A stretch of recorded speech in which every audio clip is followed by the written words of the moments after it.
안녕하세요. 윤리 알려주는 여자 김혜영 강사입니다. 여러분들은 대다수의 많은 사람들이 늘 합리적이고 올바른 선택을 한다고 생각하시나요? 지금 보여드리는 이 두 개의 그림이 보이시죠? 왼쪽의 선의 길이와 같은 길이의 선을 오른쪽의 세 개의 선 중에서 찾아보세요. 찾으셨나요? 너무 쉬웠어요. 그런데 놀랍게도 이 쉬운 문제의 정답을 단 63%의 사람들만이 맞췄습니다. 아니, 어떻게 이런 일이 일어났을까요? 사회심리학자 솔로몬 애쉬는 7명의 참가자들에게 하나의 선을 보여준 후 여러분들에게 보여드렸던 각각 다른 길이의 선을 3개 보여줍니다. 그리고 동일한 길이의 선을 찾으라고 하죠. 이 실험에서 피실험자는 단 1명뿐이고 나머지 6명은 실험 도우미들이에요.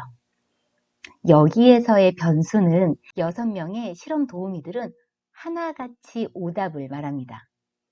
그리고 마지막으로 피실험자에게 어떤 선이 동일한 길이냐고 물어봐요. 결과는 앞서 말씀드린 바와 같이 단 63%만이 정답을 말하고 무려 37%는 오답을 말했습니다. 문제가 어려웠던 건가 싶을지도 모르겠지만 같은 질문에 대해 피실험자가 혼자 있는 상황에서는 정답률이 99%였다는 것을 감안한다면 오답을 말한 37%는 길이가 동일하지 않다는 것을 알면서도 오답을 말했다는 것을 우리는 알 수 있습니다. 왜 그랬을까요? 이런 현상을 솔로몬 애쉬는 동조현상이라고 말합니다. 더 재미있는 것은 이 현상은 단 2명 있을 때는 거의 나타나지 않았는데요. 3명의 경우에 가장 강하게 나타났다는 사실이에요. 즉 다수의 의견에 따라 자신의 신념과는 다른 선택을 하는 경향성이 있다는 것을 알 수 있을 것 같습니다. 내가 혹시 잘못 생각하고 있는 건 아닐까? 라는 자기 불신뿐만 아니라 혹시 정답을 말하면 내가 이상한 사람으로 보이는 것은 아닐까? 라는 소외에 대한 두려움이 작용했기 때문이에요. 이런 동조 현상은 우리 주변에서도 아주 자주 목격됩니다. 무단횡단을 하면 안 되는 것을 잘 알고 있지만 여러 사람들이 무단횡단하는 것을 목격하면 그럴 수도 있지. 원래 다 이렇게 가는 건가? 라면서 스스로를 설득하면서 무단횡단에 동참하는 모습이 대표적이라고 볼 수 있어요.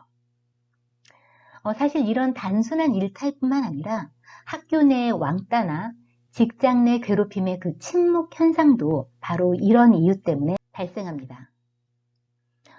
피해자를 돕고 싶긴 하지만 그랬다가 혹시 나도 괴롭힘을 당할지 모른다는 그 두려움, 그리고 다수로부터 이상한 사람이라고 외면당할지도 모른다는 그 두려움이 이런 동조 현상을 강화시키게 되는 것이죠.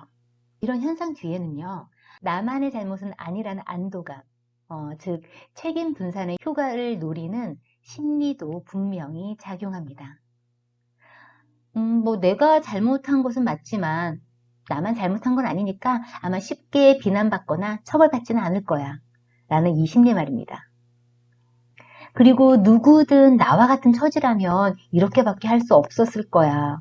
누구나 그럴 수 있어 라고 자기 합리화를 하게 되죠.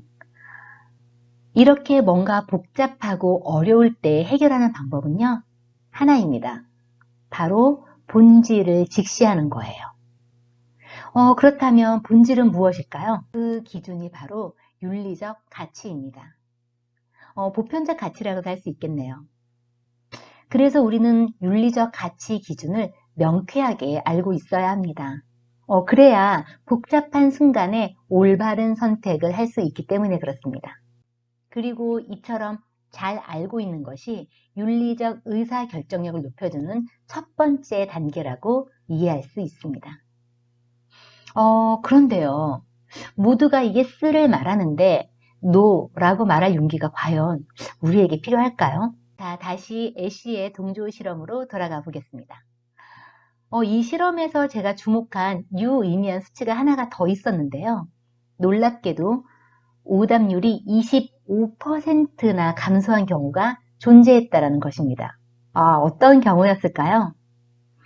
바로 실험 도우미 중 단 한 명이라도 다수가 말하는 답이 아닌 다른 답을 말을 했을 경우예요. 그게 정답이 아니라 할지라도 말입니다. 그 경우에는 오답률이 무려 25%나 줄어들었습니다. 아시겠어요? 이 25%가 바로 우리가 노를 말해야 할 때 용기를 내야 하는 바로 그 이유가 됩니다. 단 한 사람이라도 좋습니다. 단 한 사람이 용기를 내면 다른 누군가도 용기를 냅니다.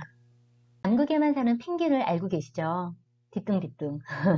펭귄들이 먹이를 구하기 위해 바다로 뛰어들기 전에 빙하 위에서 머뭇머뭇 거린다고 해요. 아마 본능적 두려움 때문이겠죠?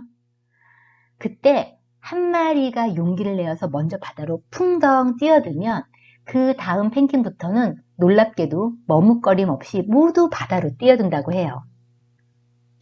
여기에서 그 처음 용기를 냈던 그 첫 번째 펭귄 있죠?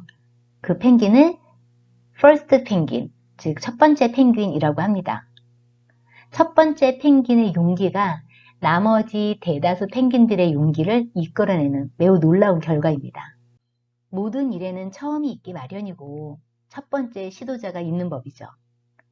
주변 모두가 그럴 수 있지 라고 말할 때 우리가 아니요, 그러면 안 됩니다 라고 말하는 그 첫 번째 펭귄이 되어보는 건 어떨까요? 그런다면 분명 좋은 일상이 당연해질 것이라고 생각합니다. 그리고 우리는 종종 목격하잖아요. 진실이 그리고 윤리가 힘을 내서 이기는 경우를 말입니다. 그러니 더 자주 진실이 이기도록 윤리가 이기도록 좋은 어른이 되어보는 용기를 가져보면 좋겠습니다. 오늘의 이 영상이 좋은 어린이인 당신의 일상에 도움이 되었나요? 행복한 우리의 일상을 위한 생활 밀착형 윤리 수업. 다음 시간에도 재미있고 유익한 이야기로 찾아뵙겠습니다. 고맙습니다.